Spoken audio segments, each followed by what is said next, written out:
welcome to Marvel Champions podcast about Marvel Champions, the card game. I am your host, Scott, and with me as always, my co-host, Ryan.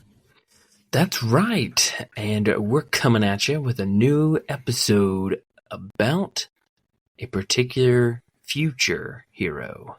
Well, future as in, what storyline was he? He wasn't Days of Future Past, was he? No. I have no idea. Age of Apocalypse, I don't know. Future as in the future in the X-Men storyline, not future release. Because it's already been released. It was convenient for the plot. Exactly. Like I finished the new X-Men 97. Oh yeah? How'd you like that? It was pretty good. There's a lot of good stuff in it. But I did find it was funny with Bishop. He was in it for a portion, and then he wasn't in it for a large portion, and then he was back in it for a portion. It's like, where did he go? He played that like plot convenience pool aspect card. Oh, that's what it is. That's really what it was. He was like, plot convenience. Oh, we need to do this special thing early in the season, and then plot convenience. We need you to come back. Yeah, I don't remember him sticking around in the original series. He had a bunch of different stuff. There's one that has to do with the Messiah complex, which is like the Hope storyline, where he's like actually coming back and trying to like sabotage everything in the comics, and he's kind of like a pseudo bad guy secretly, which is kind of cool. Well, today he's not a bad guy. Today he's a hero. He is a hero. A temporal hero. He is temporal. That's right. Yeah. So Scott,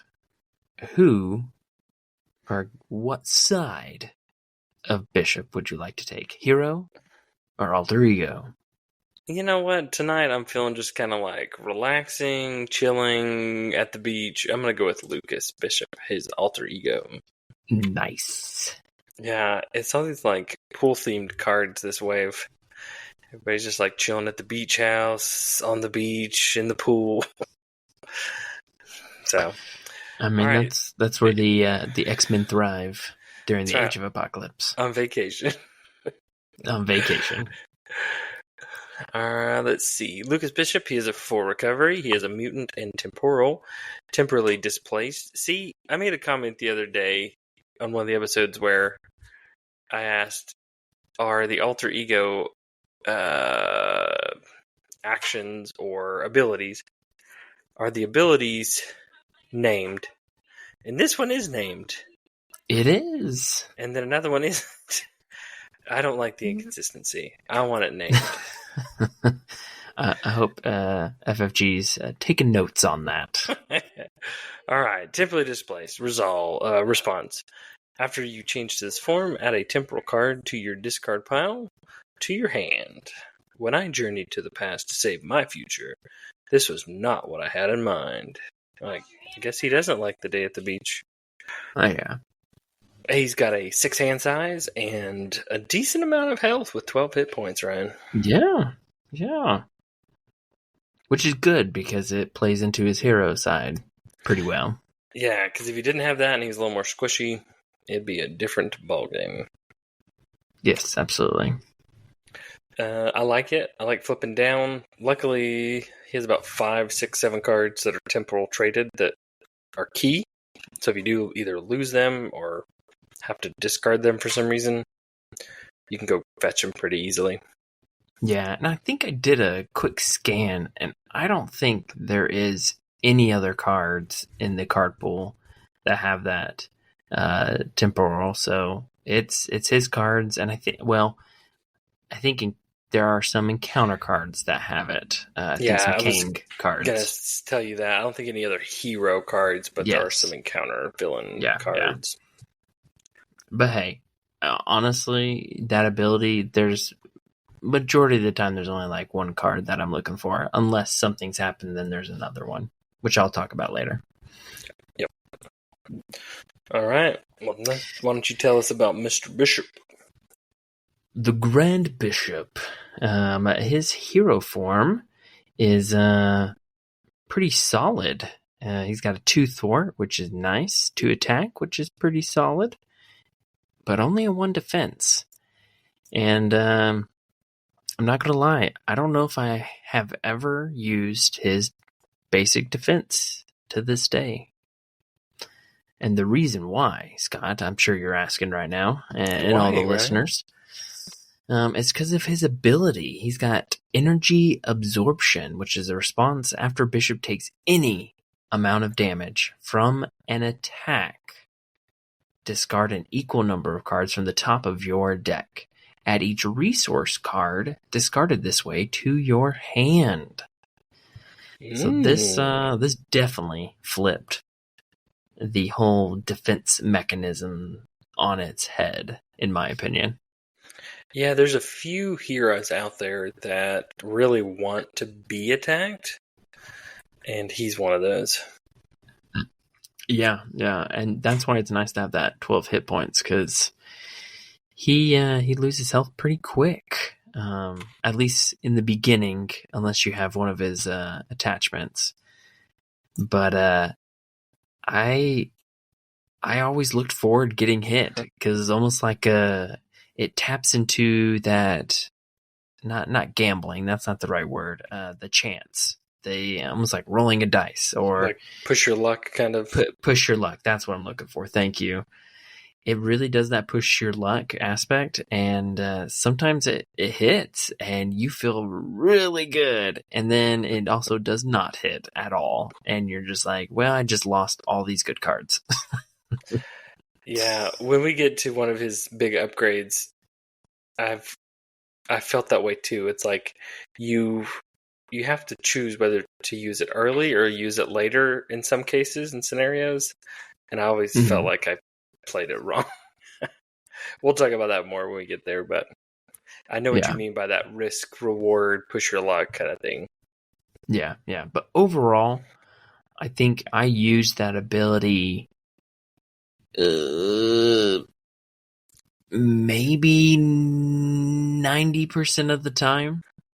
I used it. There was only a few moments where I was like, I really don't need to deal with that right now. So, but yeah, I really enjoyed taking that, and I felt like it did kind of feel like you're absorbing energy because you're gaining those resource cards. So I think they did a pretty good job on trying to do a unique mechanism and how to do his mutant power. Hey Ryan, thanks for ruining my question there to you. So. Okay, and go ahead and ask it, and then you can edit it. So I was gonna say, how well do you think they made his mutant ability to a mechanism of the game? And I think you answered that. So. Yeah, well, you got my answer, but yeah, that's right. Yeah, I think they did a pretty good job with that. Cool. All right. What else is unique about Bishop? He is one of few that has double signature allies. Wah, wah, wah. I guess I should put in like the real. No, let's just keep yours. I'd like that. Okay. Let's keep yours.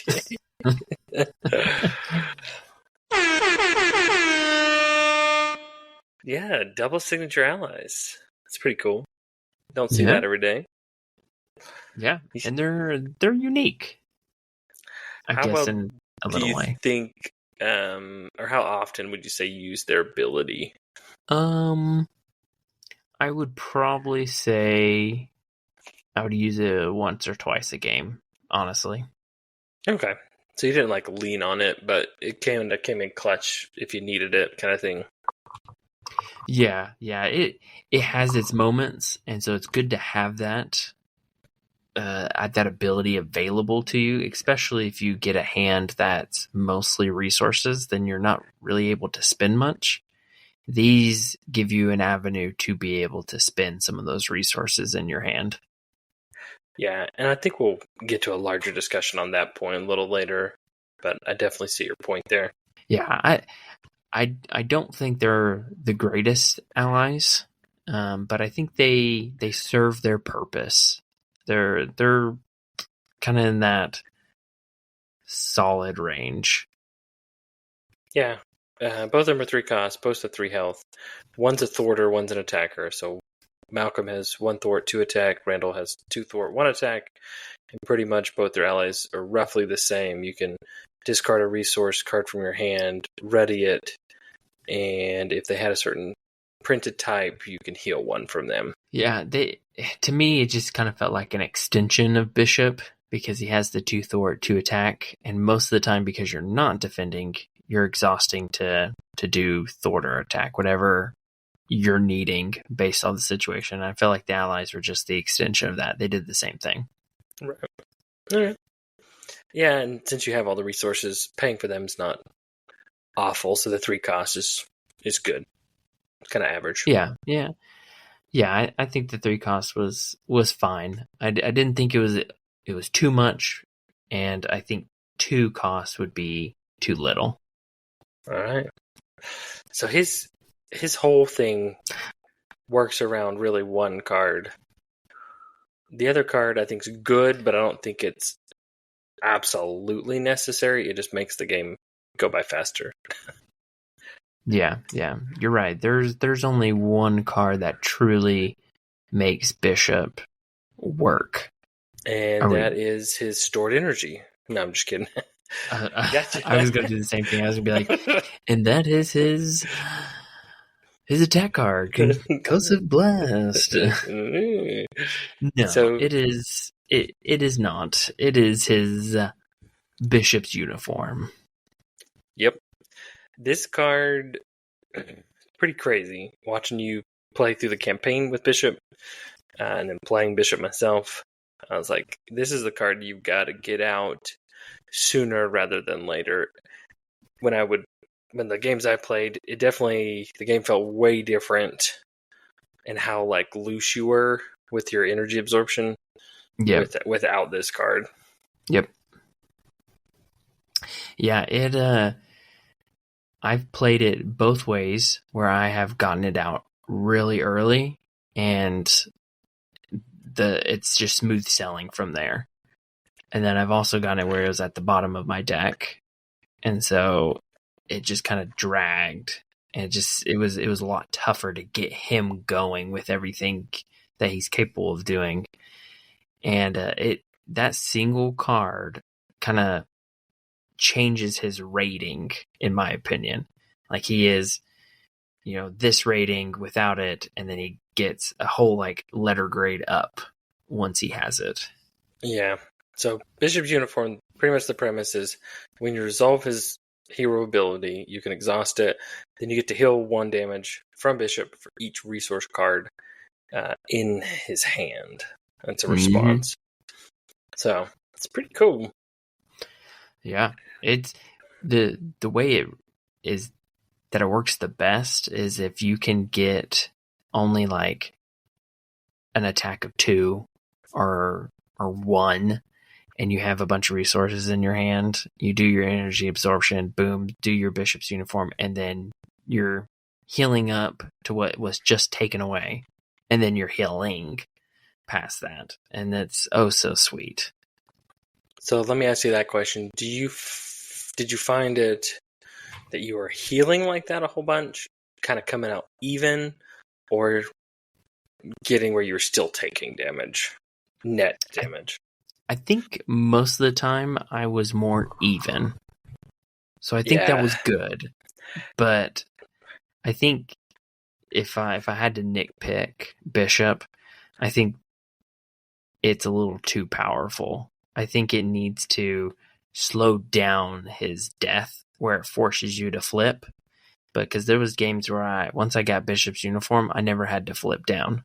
I was good. I never had to heal. Yeah. So back to my earlier point, I would have times where like I would have 1 resource card in my hand, and I would get hit by the villain, because they attack first, and then I would get like maybe 1. And then I would use the uniform and kind of negate what just came out. Then I would have like a minion attack me for like 1 or 2. and I would draw the card, and it'd be a resource, and I'd get it, and I'm like, oh, I should have waited. Yeah. Because then I could have like either netted some health, or it would have been slightly better than when I did it originally. So yeah. I had that a few times. Yeah, it's part of that push your luck kind of thing. It's like, well, do I do it now in hopes that, I can get the guaranteed heal and stuff? But like there was several times where I'm like, he attacked me and I didn't get any resources, but I've got like 1 or 2 in my hand, so I may break even. Or do I think he's going to attack again? And I think that's the only time that you may want to actually defend with Bishop, is if you want to defend for someone else so that you can potentially do the energy absorption. Right, because then the defensive one's not going to take away too much, so you're still going to be able to discard a few cards and hopefully get those resources. Yeah. So I did want to talk about that. We didn't really talk about it with his ability of the energy absorption. Watching you play, I felt like there was a few games that you discarded a ton of cards. Like you would completely whiff. You would be like, oh, there goes this, and there goes that, and there goes this. That really stinks. I was looking for that. Yep. But I do like how they built in his alter ego to kind of, if it was one of his cards, to be able to go grab it and pull it if you did discard those. Yeah, bingo. That's exactly why they have it that way. And his uniform and his rifle and his allies and his main resource all have that temporal. It's specifically to grab those if you discarded them. In my opinion. Yeah. No, I think that was paired nicely to help prevent some of that. But since I already mentioned it, Bishop's rifle, his other upgrade that I think is, though not as necessary as Bishop's uniform, very helpful to expedite the winning of the game. So I have a little bit of hot take on this one. Oh, I felt like it was good, but it wasn't great. I felt like the average was 2, maybe 3. It's like I said, it was good, definitely good, but I don't feel like it was like severely game changing. Yeah, I think it felt a lot like Cable's gun, where it overall was just, it was nice to have, but it wasn't necessarily one you were gunning for. But once you kind of got the flow going, where in Cable's case, you got the side schemes in the victory display, that started to become really powerful. With Bishop's rifle, there are turns where you're like, okay, well, I can just do 4 damage here, or I can just do 6. And, generally the best case, you're looking at like 6. Yeah. But it was nice to have a ranged attack, and you could just, boop, I'll just do it real quick. Yeah. I did like that. It was a very early turn, right? Because it wants you to have it in your hand, right? Yep. Yeah. So you gotta usually play it pretty early, or use it pretty early in your turn. The range was nice, and it was just kind of nice if you needed to like shoot a tough or something. So, if you had to grab one of the two, I'm assuming you're going to grab his uniform, right? Every day. Yeah. There's really no reason to choose rifle over uniform. The uniform just allows you to do everything that Bishop wants to do. Okay. I like it. Now, were you going to say something? No, I'm just going to say I like it a lot. I like it a lot. I'm just going to real quickly say he comes with 3 stored energy. It's his resource card. It has 2 energy, or 2 resources on it, an energy and a physical. Those are nice. They were very helpful. It was nice to see those. Do you think 3 was a good number? Would you like to have seen 4, 2? I think 3 was good. I think it was needed for his kit. It makes sense. And I think 3 was a good number for him. I agree. But I will say that the precon, only having like a 5 resource was kind of like underwhelming with what he wants to do. Yeah, definitely. He's an ally. Need to stack him with a ton more resources to make him a lot more viable. Yes. I played with him through the campaign with 11 resources, and it felt like a lot, but it worked. I didn't have any dead hands, I don't think, through the entire campaign. I was able to do something, because part of it's deck building that I did, but other parts was they were sporadic enough. I was able to pay things, and it worked out. And I think we'll touch on a few like honorable mentions to talk about when you play a bishop, what we'd recommend is like an always include. Oh, we don't have to do it now. I would say we can do it later. Okay, we'll do it later. Yeah. But yeah, the aspect resources, some of them I never used really. I found use in his deck, like the ones that like, if you pay for a thwart card, give +1 or whatever. I found a lot more use for those in his deck than any other hero. Right, I agree, because they were dual purpose, right?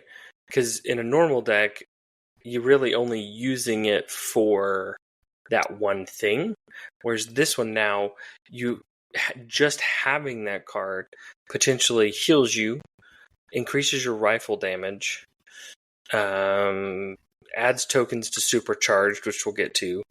So it wasn't a one trick pony what it was trying to do. It was multifaceted now. Yeah.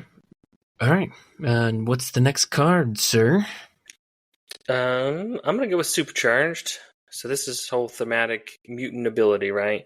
0 cost upgrade. You throw it down. Action. You can discard a resource card from your hand. You place 1 counter on it for each resource icon on that card, and then you can hero interrupt when you make a basic attack. Discard it. You get +2 attack for this attack for each charge counter here to a maximum of +8. So you can throw down 2 doubles, 4 singles. It does have to be a resource card. That's one thing you have to remember. But I thought this was probably his. It's not an attack card upgrade event. It's not an attack event. But in my opinion, this was his best attack card. Yeah, it is. You can load it up in Alter Ego if you want, which is a great combo to like flip to Lucas Bishop Alter Ego. Use your ability to grab a stored energy and then go ahead and immediately spend it on supercharged.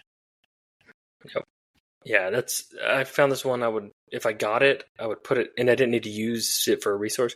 Go ahead and put it down, and then if I did have not a full dead hand, but if I ended, like I can get rid of this resource, knowing I got more coming. Go ahead and start piling it up, and then going and having a 10 damage basic attack is a pretty fun turn. Yeah. No, that's exactly the way you do it. And it worked out. It has some big attacks, and because it's stored, I mean, you're just kind of just sitting there waiting for the right time. You could just do it when you need to. Yep. I like that versatility of it too. And if I did need to kind of use it earlier, besides it being maxed out, if I was desperate, I still had that option too. Let's go just real quick through his attack event and thwart event. His attack one's Concussive Blast. It does 6 damage, and if you did a resource card, you get to Ready Bishop. How useful did you find that to be? Because of the odd cost of 3, I didn't use it a bunch. Because, I had his stored energy, which is 2. I had double resources, which are 2. I didn't like to spend extra cards, so I really didn't use it much. Yeah, it's even though if you like break out the numbers, like 3 cost for 6 damage, but you ready, you're potentially doing another 2 damage, so that's like 8 damage. 10, because hopefully you attacked first, right? To be exhausted. So yeah, if you attacked first, yeah. Or, I mean, 6 damage, 2 thwart, however you want to divide that. Sure. But for some reason, it just didn't seem to be impactful. I mean, it was nice when you could get it off, but it wasn't one that I was, like, striving for. Yeah. If I saw it, it wasn't my priority event. Yeah. And I would almost say that for the same as Command Authority, the thwart one, remove 3 thwart, resource card paid with it, draw 1 card. But I did find a little bit more value out of that. I would agree. I feel Bishop's a little bit of like a... what's the word I'm looking for? He just kind of like sits until... and kind of manages. He's like a game manager. He manages the board state with thwarting mostly at first until he can get set up. And then you just kind of unleash. Yes. In this one, you kind of needed... My only gripe is what we've kind of talked about some. 2 for 3. I would have liked 2 for 4. I felt like we hit some weird numbers of thresholds and 3 just couldn't do it all with his basic. I don't know. Yeah, it's also kind of the same thing as Concussive Blast. Yes, it's 2 cost, but if you're drawing a card, it's kind of like a 1 cost. But it doesn't necessarily feel like that when you're playing it. Right, but let's say you played it with 2 individual resource cards, not resource cards, but 2 individual cards that were resources. Plus this card, now you're down to 2 cards if you're in hero form. You do get to, well, you would have to use the resource card in order to draw a card. So, I don't know, I just felt like even if you drew the card, sometimes it was a whiff of a card anyways. Maybe you were hoping for a resource, then you could throw it on supercharged or something. Yeah. It was just there. I mean, I played it more often than Concussive Blast, but that was mostly because that was generally the situation I needed to thwart. That was kind of the role I was playing. So, but outside of that, like if I was in a what? I said, yeah, sorry about that. Yeah. Doing Magic, she's not the best thwarter, so you definitely did your part. Yes. But yeah, I would say they're just your typical events. Yeah, nothing spectacular, but they did their job. All right, let's get to your favorite card. I don't know if favorite's strong, but the card you liked a lot. I did like this a lot. I would say, I don't think this is a hot take, but outside of Bishop's uniform, I think his 0-cost defense card, Energy Conversion, is the best card in his deck. Semi-hot, lukewarm take, okay. Yeah, I don't know if it's a hot take, but it does exactly what he needs to do to really have his big turns. So it's a hero interrupt defense. When an enemy attacks, shuffle each resource card in your discard pile into your deck. You cannot take more than 3 damage from this attack. So it prevents some damage. If it was like a big attack, great. But that putting your resource cards back into your deck is so huge. It makes his deck function. If you lose these cards, you will feel it before you deck out and have to redo it all. Yeah, and it's definitely one of those where if your deck's full, you're probably not as apt to play it. But when you get down to that kind of quarter of a deck left and you've used a lot of resources, it's definitely one that's fun because you just stack that deck. Then you get to use your energy absorption. Hopefully you're just building up your hand full of resources. Use his uniform. It just kind of is that what Bishop wants to do and what he wants to feel like and play like to like the max. Yeah, to really utilize when we talked about like his rifle doing big damage or his uniform like actually healing him rather than just kind of keeping the status quo, it's because of energy conversion. You're stacking your deck with those resources, and so when you're getting hit, you're drawing all of them and able to do everything. Yep. Yeah, do everything. You can pay for big cards you don't normally do, supercharge, those kind of things. Yep. Yeah, and only taking at least 3.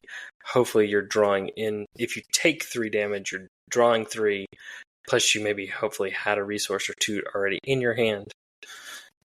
So you can come out ahead. Yeah, it's good. Yeah, I quickly found out that this card was one you had to hold on to because it made his deck work. Or if you had like anticipating a huge attack coming at you, it's one you got the resource benefits and all that, and you also got the like negating it down to 3. Yep. Yeah. So pretty good. But that's it. That's all of Bishop's cards. Yeah. Nothing any crazy. But overall, I think pretty good. Yeah, there's no like crazy stuff going on. But yeah, I think he's a very solid hero. Just kind of going back to what you said, some cards that I will most likely always play with him is Lockjaw. Being able to pay for an ally that's sitting in my discard, it's a way to utilize those resources. I liked Avenger's Mansion. Being able to draw cards, hopefully drawing into resources, I liked that. I think you dump a bunch of resource cards in there, so you can use some of the basic, or I would encourage using the specialty aspect resource cards. I think another one that I saw you use a bunch was Digging Deep, because he is discarding them when he uses his ability. Not only were you going to get it anyways, but it kind of double allows it to where you're going to get it. Because it's a resource card and you're discarding it, so you're going to get it either way. Yeah, I mean, you can do that. I think, is that White Fox? No. Or, yeah, White Fox, Arctic Fox, I can't remember what her name is. I think it's White Fox. I'm having a senior moment. In White Fox, I'm having a blank. Yes. On that one. Discard her for the top of your deck and you get to put her in play. Yes. White Fox, yes. White Fox. I did play with her. I think that one's a pretty strong one with him. Yeah. The other thing I found myself is I put in aspect allies that were typically more expensive that I don't normally play, because you did have kind of that higher resource cost or ability to pay for things, as well as like higher cost events that I don't normally include, which was fun. Yeah. Yeah, he has the ability to pay for those big cards, because I generally don't play with Avengers Mansion, just because I don't want to pay for 4 cost, but for him I can. Right, because it's not your whole hand. It's exactly 2 resource cards and that card. And you still have a couple of cards you can maybe do something with. Yeah. So, yeah. And you get to draw one. It's Avengers Mansion. So you get 3. Yeah. So, yeah. Now, Scott, I have to make a confession. Oh, no. I did not run leadership through the campaign. That's okay. I just didn't want to run leadership again because I did Cable on the last one. So I decided to go Justice. So I really didn't play too much of the leadership cards that he came with. So I really don't have like a ton of things to say about them. Yeah, I'm with you. I've seen some people use Suit Up to do a couple of cool things. I think Sidekicks was the big kind of potential archetype that came out with him. I have a couple of ideas for wanting to use Sidekick. I guess that's for a later show.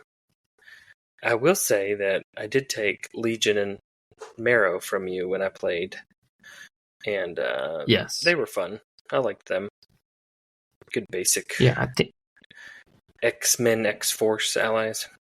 Yeah, I think they're pretty solid allies that have their place in a deck. I mean, Marrow's nice because it's 2 cost and you're dealing instant damage playing it, so that's nice.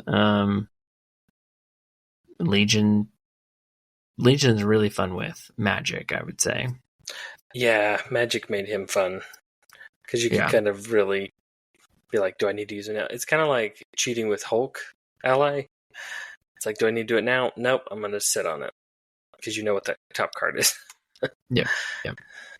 Sidekick was okay. I haven't played Sidekick with a lot of different heroes, so I do think there's a lot of opportunities.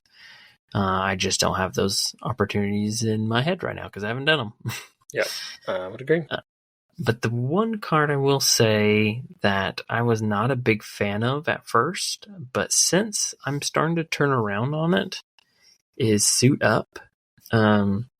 Is that the one you mentioned, or was that Advanced Suit? No, I said Suit Up. Yeah. I just, some about it just didn't really get me excited. So it's an alter ego event action. Search your deck and discard pile for an ally and an upgrade that can be attached to that ally and add them to your hand.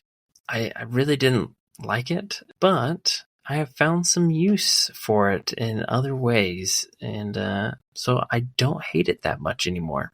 So I think there's some definitely some deck opportunities, not necessarily around it, but that can enhance some leadership decks.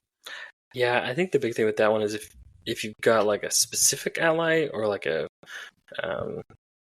signature ally that is kind of key to get things going, you can get it out or go find it faster.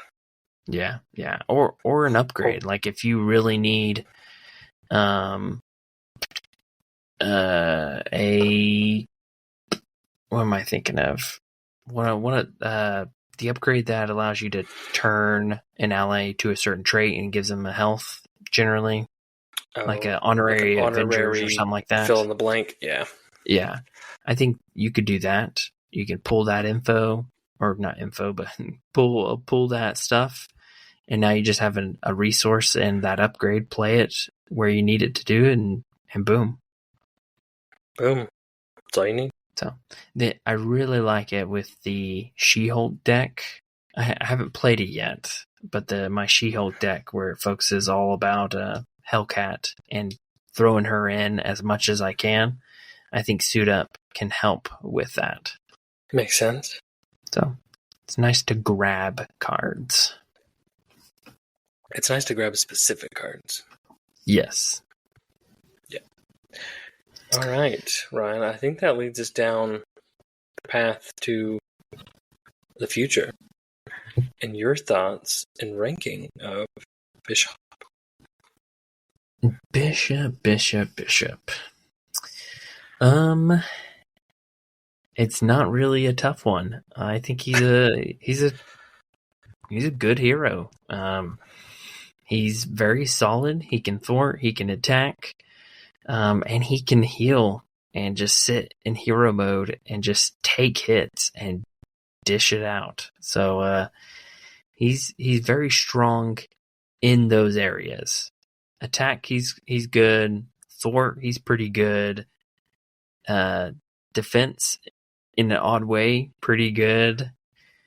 But that's all he does.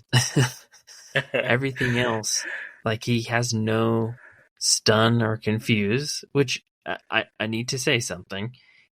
Not every hero needs those things, but he doesn't have those, so you kind of have to navigate that with aspect cards. What else does he lack? Now I'm drawing a blank. So I want to add, I was going to point out that he doesn't have stun and confuse. The stun to me would actually kind of be a hindrance, I think, to him because he wants to be attacked. Correct, I think confuse maybe could have been nice. I think the other things that he potentially lacks, and it kind of is the same with the stun, is he doesn't get tough, but you don't really want tough because you're not taking any damage, so his ability doesn't do anything. Yeah. And then he doesn't have any other... He does have ranged, but he doesn't have any other piercing or get around this, get around that kind of thing. Yeah, he just seems very straightforward, which, again, is not necessarily a bad thing. But I think it hurts him in the aspect that I played him 5 times in the campaign, plus other times now. and I think I've gotten out of what I want from him. And I don't know if I need to explore him further as a hero. Ooh, if so that makes sense. Kind of feel like you've played him through his effectiveness. Returning to him would be just for kind of nostalgia, or maybe if a new card came out that might make him slightly play different or better. Yeah, I would say that. Maybe like a new resource card comes out and might bust him back out. But I feel like I got what I needed. I had fun being ultra powerful, healing and dealing damage, and also struggling when I didn't have those cards. So yeah, I think because I would give him an A, but I think because of that, because I feel like there's not as much growth with the hero, and I like being able to return and do different decks and stuff. I'm probably just going to go with an A minus. Okay. All right. Well, I'm pretty much in the same ballpark. I've played him through a few times. Played him against a bunch of different villains. Kind of see how he do, and he, holds his own, manages the board state pretty well. Mm-hmm. He does feel like a little bit of almost like kind of an Iron Man, where it's like hold, okay, go. Yeah. It does feel a little bit that way. And you're like, you destroy stage 1, and then a couple rounds later, and then you're destroyed stage 2, or yes, 2 and 3 if you're playing expert. Yeah, I'm with you. He's definitely solid. He was fun to play. He had a lot of different ways. He brought a lot of new things to the game. It definitely plays different, which is good. But once you've kind of done it a couple times, you kind of figure out that routine, and you just kind of rinse, repeat, right? Yep. So I would agree that he is definitely strong, can hold his own, manage the board state, deal the damage, and he would fall into like an A category. Yeah. I don't think he's quite S tier, but I definitely think he could go up against pretty much any scenario. Do well. Yeah, I think he has his moments to shine in that S tier. Like, he can just do so much, but at the same time, he plays like Iron Man in a way where he can just have really rough moments. I think one of the big issues is his uniform is such a crutch to making his deck fully work.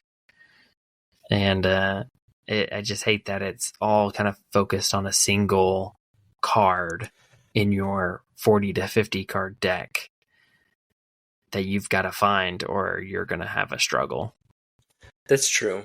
He does play a lot slower if you're not able to heal. It does force you to go down, flip, and I would agree with that. Yeah. But I mean, I know some people like him. I like him too. I know some people are probably going to be like, oh my gosh, he can do so much. I agree. I think he can do so much, but ultimately I've played him a lot. I really enjoyed him, but I don't know how often I will return to him, and that goes into my rating. So, all right, there it is. Ryan's verdict comes down. It's official. It's official. Now, here's a question as we wrap up these final seconds. If you had to, say, go to a tournament or convention where you could only choose either Magic or Bishop, who would you be taking? That's tough. That's tough. Me personally, I would probably take Magic, because I felt like her turns were a lot more complex. But that's my play style that I like. Mm-hmm. Yeah, I would agree. I think it's kind of tough to choose which one, but I think they're both good. Yeah, they're both good, and that's why it made the box a little I wouldn't say easier, but easier. But I think ultimately I'd probably swing a little bit more to Magic because I feel I could play different deck styles and have more fun playing her multiple times than Bishop, where I'm playing the same game. I'm looking for my uniform, putting it down, and then just everything else just comes with it. Yeah. So I would agree. All right. Okay. Well, if we completely missed on Bishop, and he is the best hero in this trilogy, we want to hear about it. If he's the best X-Man, X-Men's, if he's the best X-Man's, we want to hear about it. Oh, boy. And you can reach out to us at marvelchampionspod@gmail.com. You can do something on a Facebook page or something, Marvel Champions Podcast. We're out there. Take a look for us. Share us with your friends. If they just want a good laugh at us, feel free. Share it. All right, Ryan, any closing words? No. I was trying to think of something, but no. Go play Bishop, because if you like being able to heal from being attacked, this is the deck, or not deck, but the hero for you. That's right. You like shooting big guns? He's got some big guns. He does. Okay. And as always, if you want to go from a chump to a champ, listen to the Marvel Champions Podcast. Thanks. See you later.